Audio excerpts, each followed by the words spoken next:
How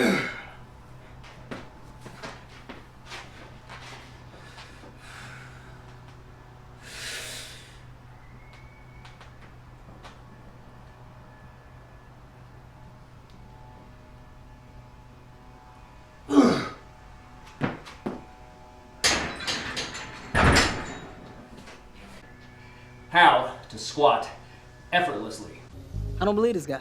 Now, what do I mean effortlessly? Yeah, a little bit of clickbait. I don't mean with no effort, of course, because hey, we're squatting, we're trying to get stronger. We're going to use some effort, obviously, but what I mean is squatting with less, literally with less effort. So instead of squatting 225, 315, 405 in a very inefficient manner, we're gonna squat, in other words, using a lot of effort. What if we could do it with less effort? What if we could do it more efficiently? Which also means, because a given weight takes less effort, more importantly, that means we can just simply flat out squat more weight, getting stronger, that being the long-term goal. So how do we do it? I don't know. What do you mean you don't know? So today, 4 things specifically. And quite frankly, if you've watched a lot of our videos, any of our videos, none of these are probably gonna come as a surprise to you. They're the basics.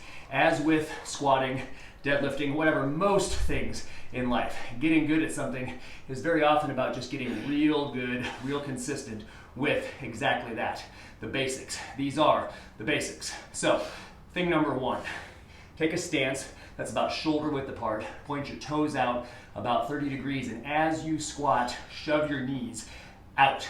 Forward and out, yes, but we're just gonna say out. In other words, shove them apart, shove your knees, shove your femurs so that they are traveling in the direction of your toes.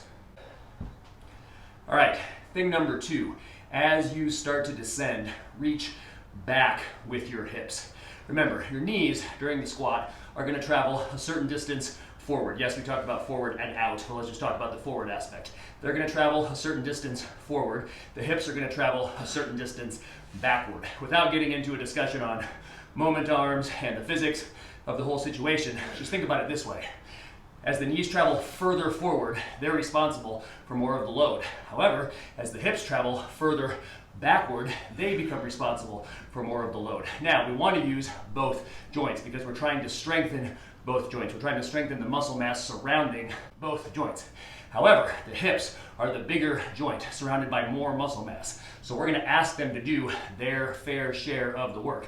So we're gonna really remind ourselves to reach back with your hips on the descent so we can make effective use of all that muscle mass as we drive up, as we drive our hips up out of the hole on the squat. All right, thing number 3, as you reach back with your hips, as you start to descend, point your chest at the floor. This is a simple balance issue, right? If your hips are going back, something's gotta go forward, because if your hips were the only thing that went back, you would simply fall over backwards. You can try it yourself. I wouldn't recommend it, and certainly don't try it with the bar, but you've got to lean over as you start to descend. Now, I know if this is a new concept to you, some of you are thinking, what? This man is crazy, my spine is going to explode. No, it's not going to explode, and this, in fact, is how your back gets stronger. We didn't say you were ever going to have a vertical back, but you are going to have a straight back. And maintaining that straight back, as it starts in a vertical position, gets to a leaned over position, and then goes back to a vertical position. The muscles surrounding your spine, all the muscles of your trunk, this is how they get stronger. A back that is always totally vertical, totally upright, doesn't really have much of a chance to get stronger. So this is how your back gets stronger. And you don't start off at heavy weights, right? Day 1 of squatting, you start with a very manageable weight.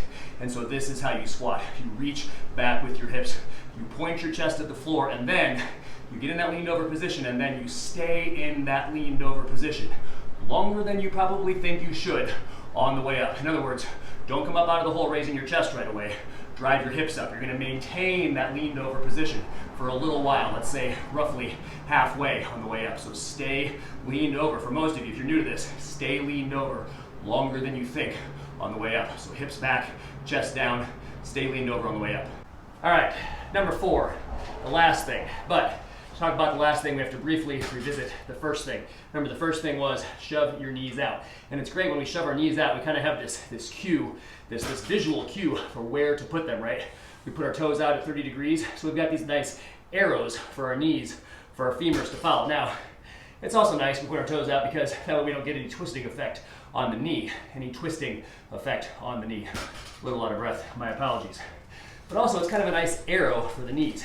It'd be nice if we kind of had a nice similar tactic for that back angle on the way down. And it turns out we do. Number 4 is where you look, what your focal point is.